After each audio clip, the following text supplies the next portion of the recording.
En las sombras del inframundo mexicano se mueven figuras letales cuya mera mención hace temblar a sus enemigos. Desde las áridas sierras de Tamaulipas hasta las montañas de Sinaloa, estos hombres han escrito con sangre sus nombres en la historia del crimen organizado. Sicarios que pasaron de ser simples pandilleros a amos y señores del narco, con métodos brutales y una ambición sin límites, transformaron el panorama criminal de México. Comenzando nuestro listado tenemos al Z40. Desde las áridas sierras de Tamaulipas, un 18 de noviembre de 1970, nació quien se convertiría en uno de los narcos más sanguinarios de México, Miguel Ángel Treviño Morales, mejor conocido como Z40. Criado en una familia numerosa con 12 hermanos, Treviño aprendió desde chico que para sobresalir había que pelear duro. Nuevo Laredo, su ciudad natal, era un hervidero de contrabando y violencia. Ahí, el joven Miguel Ángel dio sus primeros pasos en el mundo del crimen con los Texas, una pandilla local dedicada al robo de coches y venta de droga. No tardó en destacar por su crueldad y eficacia. Su inglés fluido y su experiencia moviendo mercancía ilegal por la frontera llamaron la atención de peces gordos. A finales de los 90, el mismísimo Ociel Cárdenas Guillén, el jefazo del cártel del Golfo, lo reclutó personalmente. Treviño había encontrado su lugar en el mundo del narco. Para 2005, ya era toda una estrella en ascenso. Lo nombraron jefe regional de los Zetas en Nuevo Laredo, con la misión de frenar al cártel de Sinaloa. Y vaya que lo cumplió. La ciudad se convirtió en un campo de batalla. Cuerpos mutilados aparecían colgados de puentes. El terror se apoderó de las calles. Su brutalidad no pasó desapercibida. En 2008, ascendió a comandante nacional de los Zetas. Bajo su mando, el grupo paramilitar se volvió aún más temido. 2 años después, Treviño dio el golpe definitivo.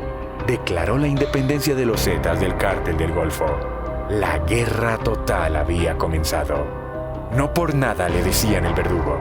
Sus métodos de tortura eran tan crueles que hasta los narcos más curtidos temblaban al oír su nombre. Su técnica favorita era el guiso. Metía a sus víctimas vivas en barriles de petróleo y les prendía fuego. Dicen las malas lenguas que hasta practicaba el canibalismo y alimentaba a sus tigres y leones con los cuerpos de sus enemigos. Pero ojo, que no todo eran rumores. En 2010, los Zetas perpetraron una de las masacres más brutales en la historia del narco mexicano. 72 migrantes ejecutados a sangre fría en San Fernando, Tamaulipas. Al año siguiente, la cosa se puso aún peor. 193 personas asesinadas y enterradas en fosas clandestinas. Todo bajo las órdenes de Treviño. El reinado del terror de Z40 parecía imparable, hasta que llegó ese fatídico 15 de julio de 2013. En un operativo relámpago, los infantes de Marina mexicanos lo pillaron con la guardia baja en Nuevo León. Sin disparar una sola bala, el hombre más buscado de México cayó. No es que le faltaran ganas de atraparlo. El gobierno mexicano ofrecía 30 millones de pesos por su cabeza, mientras que los gringos se ponían sobre la mesa 5 millones de dólares. Una fortuna por el tipo que había convertido al norte de México en un infierno. Con Z40 tras las rejas, su hermano menor, Omar, tomó las riendas. Pero los días de gloria de los Zetas habían terminado. El legado de Treviño, sin embargo, perdura. Transformó una organización criminal en una máquina de matar sin escrúpulos, llevando la violencia en México a niveles nunca antes vistos. Más allá del narco, los Zetas bajo el mando de Treviño se metieron en todo negocio sucio imaginable. Trata de personas, extorsión, secuestro. Si daba dinero y sembraba terror, ahí estaban ellos. Su influencia se extendió como una plaga por todo México, cambiando para siempre el panorama del crimen organizado en el país. José Rodrigo Arechiga Gamboa, alias el Chino Anthrax, en la capital del narco, Culiacán, Sinaloa, un 15 de junio de 1980. Nació José Rodrigo Arechiga Gamboa, mejor conocido como el Chino Anthrax. De chamaco soñaba surcar los cielos como piloto aviador, pero el destino tenía otros planes para él. Planes que lo llevarían a las alturas, sí, pero de una manera muy distinta. A los 24 años, en 2004, Arechiga se metió de lleno en el negocio que movía a su ciudad, el narcotráfico. Empezó desde abajo, como chofer de Ismael Zambada Imperial, el mallito gordo. Pero el chino no era cualquier mandadero. Tenía ambición y no le temblaba la mano. Para 2008 ya era toda una figura en el cártel de Sinaloa. Tan así que fundó los Antrax, el brazo armado más temido del cártel. Esos tipos no se andaban con rodeos. Su chamba era cuidarle las espaldas a Ismael, el Mayo Zambada. El chino no solo era bueno para los balazos. Se le ocurrió una idea genial para mover la mercancía. Usar camiones de una empresa de pollos. ¿Quién sospecharía de unos inocentes pollitos congelados? Con ocurrencias así, no tardó en ganarse la confianza de la familia Zambada, especialmente de Vicente Zambada Niebla. Los Antrax se hicieron famosos, y no precisamente por ser unos santos. Se metieron de lleno en la guerra contra los Beltrán Leiva y cualquier otro cártel que les pusiera enfrente. Bajo el mando del chino, dejaron un reguero de muertos y desaparecidos por todo Sinaloa. Pero ojo, que el chino Antrax no era tu narco típico de rancho. Este cuate vivía a todo lujo y le encantaba presumirlo en Instagram. Viajes a Europa, carros deportivos, fiestas en yates. Hasta andaba con Paris Hilton. Sí, el narco y la socialite, juntos en Mónaco. Y no solo eso, el chino se las daba de filántropo narco. Hacía sorteos en línea, regalando celulares y hasta carros. Vaya manera de ganarse al pueblo, ¿no? Pero ya sabes lo que dicen. El que mucho presume, mucho tiene que esconder. El 31 de diciembre de 2013, mientras intentaba entrar a Ámsterdam, lo agarraron. Pasó el año nuevo tras las rejas. Y en julio de 2014 lo mandaron derechito a Estados Unidos. Ya para 2015, el chino cantó como pajarito. Se declaró culpable de andar en esos negocios turbios y le cayeron unos añitos en la cárcel. Parecía que la historia de Chino Antrax había llegado a su fin. Pero espérate, que esto se pone bueno. En marzo de 2020, lo soltaron bajo supervisión. El chino había cumplido su condena y estaba listo para una segunda oportunidad. O eso creíamos todos. El 3 de mayo de 2020, el chino se esfumó. Se saltó la condicional en San Diego y se perdió en el aire. 12 días después, el 15 de mayo, apareció muerto junto a su hermana y su cuñado en Sinaloa. Los hallaron en una camioneta de lujo. ¿Cómo vivió? Pero sin vida. ¿Qué pasó? Nadie lo sabe a ciencia cierta. Algunos dicen que el cártel de Sinaloa lo mandó a dormir con los peces por soplón. Otros que intentó regresar al negocio y le salió el tiro por la culata. ¿Su legado? Pues ahí están los narcocorridos que cuentan sus hazañas. Los Antrax cambiaron el juego de la seguridad en el narco. Y su historia es un recordatorio de lo efímera y peligrosa que es la vida en la cima del narcotráfico. Heriberto Lascano Lascano, alias el Lasca o el Verdugo. En la Nochebuena de 1974, en un pueblito de Hidalgo llamado Apán, nació un chamaco que pondría a temblar a México entero. Heriberto Lascano Lascano, mejor conocido como el Lasca o el Verdugo. A los 16 años, cuando la mayoría andaba pensando en chavas y fútbol, este cuate se metió al ejército mexicano. Y no más de soldadito raso. El Lasca tenía madera y rapidito se coló en el grupo aeromóvil de fuerzas especiales, el GAFE. Ahí le enseñaron todos los trucos del oficio. Los israelíes y los gringos le dieron entrenamiento de élite. Imagínate, un mata-mata profesional. Pero a Lasca se le hizo chiquito el uniforme. En marzo del 98, ya con sus galones de cabo, mandó a volar al ejército. ¿Para qué? Para meterse en el negocio grande, el que de verdad deja lana. No tardó nada en que lo fichara Arturo Guzmán de Sena para el Cártel del Golfo. Junto con otros desertores del GAFE, formaron los Zetas. Al principio eran los guaruras de Osiel Cárdenas Guillén, el jefazo del Golfo. Pero esos no eran cualquier pistoleros. Eran la crema innata de la violencia organizada. Para el 2002, el Lasca ya mandaba en los Zetas.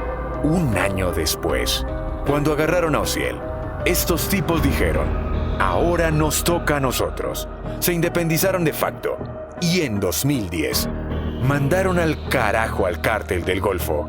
Ahí empezó una guerra que bañó de sangre a medio México. ¿Y por qué le decían el verdugo? No hay más que ver sus métodos. Dicen las malas lenguas que tenía leones y tigres en su rancho y que les daba de tragar a sus enemigos. Otros cuentan que hasta le entraba al canibalismo. Lo que sí es seguro es que sus ejecuciones eran de película de terror. Con el Lasca al mando, los Zetas se volvieron una máquina de hacer lana y sembrar miedo. Controlaban las rutas del norte de Sudamérica hasta Gringolandia. Y no solo movían droga, secuestro, extorsión, trata de personas. Si dejaba billete, ahí estaban ellos. Se extendieron como plaga por 17 estados de México. Y hasta se metieron a Guatemala y otros países de Centroamérica. Pero toda historia tiene su final. El 7 de octubre de 2012, dicen que la Marina se lo echó en un enfrentamiento. Resulta que un comando armado se robó el cuerpo de la funeraria. ¿Estaba muerto de verdad? ¿Era él? Hasta la fecha nadie sabe a ciencia cierta. Lo que sí sabemos es que el Lasca dejó una herencia negra. Transformó a los Zetas de un grupito de exmilitares a una organización criminal internacional. La violencia en México se fue a las nubes gracias a sus tácticas. Y no solo eso, cambió el juego para todos los narcos. Después de los Zetas, ya nada fue igual en el bajo mundo mexicano. Óscar Noé Medina González, alias El Panu, un 11 de mayo de 1983. En algún rincón de México, nació Óscar Noé Medina González, alias El Panu. Desde morrillo, este chavo ya andaba en malos pasos, metiéndose de lleno en el negocio de los chapitos. Y vaya que le echó ganas, porque en un abrir y cerrar de ojos, ya era de los consentidos del cártel. El Panu no era cualquier gatillero. Se convirtió en la mano derecha de Iván Archibaldo Guzmán, ni más ni menos que el hijo del mismísimo Chapo. Imagínate, de la noche a la mañana pasó de ser un don nadie a tener el teléfono rojo del heredero del narco más famoso del mundo. Su chamba no era cosa de juego. El Panu se encargaba de que todo marchara como relojito en la organización de los chapitos. Coordinaba a los lugartenientes, organizaba la seguridad y básicamente era el guardaespaldas en jefe de la nueva generación del cártel de Sinaloa. Pero ojo, que este cuate no era solo un matón con suerte. El Panu tenía cerebro para los negocios turbios. Controlaba las rutas de fentanilo, esa droga que tienen locos a los gringos, y movía otras sustancias como si fueran dulces. Si había que intimidar a alguien o darle su calentadita a un negocio rival, ahí estaba el Panu con sus muchachos. En 2019, la cosa se puso color de hormiga. Lo agarraron junto con Ovidio Guzmán López en aquel famoso Culiacanazo. Pero el Panu tenía más vidas que un gato. Lo soltaron por falta de pruebas y el tipo, como si nada, volvió a las andadas. Cuando agarraron al Nini, otro pez gordo de los chapitos, adivina quién se quedó con el puesto. Así es, nuestro amigo el Panu, de la noche a la mañana, se convirtió en el jefe de sicarios número 1. Pero claro, tanta fama tiene su precio. Ahora el Panu está en la lista de los 10 más buscados por la DEA. Los gringos ofrecen $4 millones por su cabeza. No es moco de pavo. Y por si fuera poco, en Arizona ya le tienen armado un expediente que ni te cuento. Conspiración para distribuir fentanilo, heroína, cocaína. La lista sigue y sigue. El Panu no es solo otro narco más. Este tipo es clave en la guerra interna del cártel de Sinaloa, con las diferentes facciones peleándose el pastel. El Panu es el as bajo la manga de los chapitos. Sin él, quién sabe si la nueva generación podría mantener el control del imperio que les dejó el Chapo.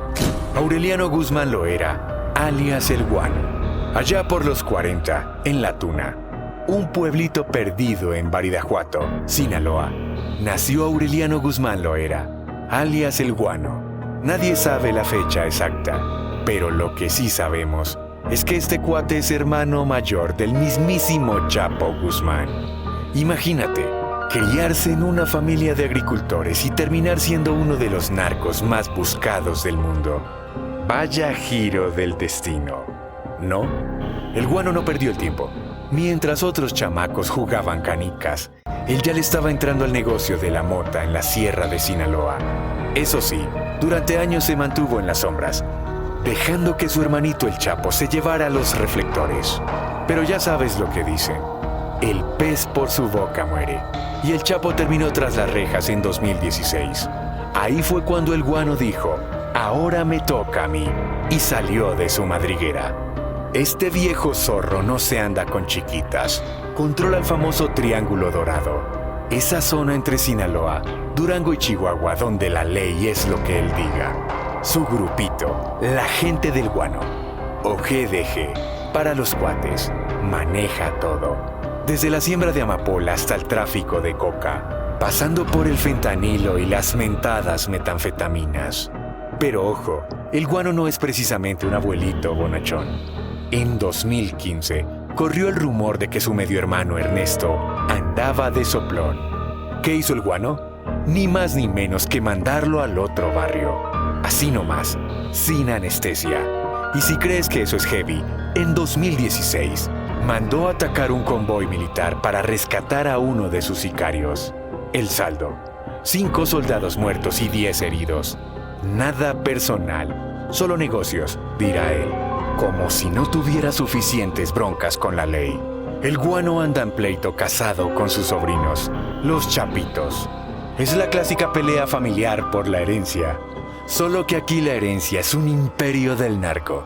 Y claro, de vez en cuando tiene sus topones con otros cárteles y con los federales. Un día normal en la oficina para el guano. A estas alturas, el guano es más escurridizo que una anguila con vaselina. La policía ha intentado agarrarlo más veces que un torero a un toro. Pero nada, el tipo se les escapa. Tan es así que los gringos ofrecen $5 milloncitos por su cabeza. Allá en Arizona, ya le tienen armado un expediente que ni te cuento.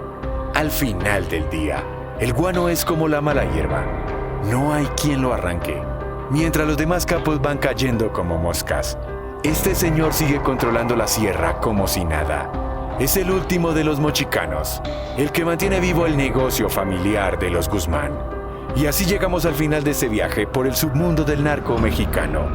El juego ha cambiado. Ya no es solo mover droga. Ahora los cárteles son como empresas multinacionales del crimen. La violencia se volvió un espectáculo macabro.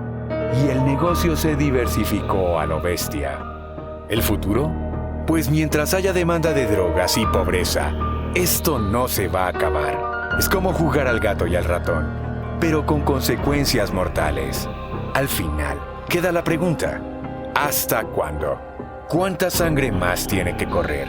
Quizás la solución no esté en más balas, sino en atacar las raíces: pobreza, falta de oportunidades, corrupción. Mientras tanto, el narco sigue su juego mortal y México paga el precio. ¿Ustedes qué opinan? ¿Hay salida a este infierno?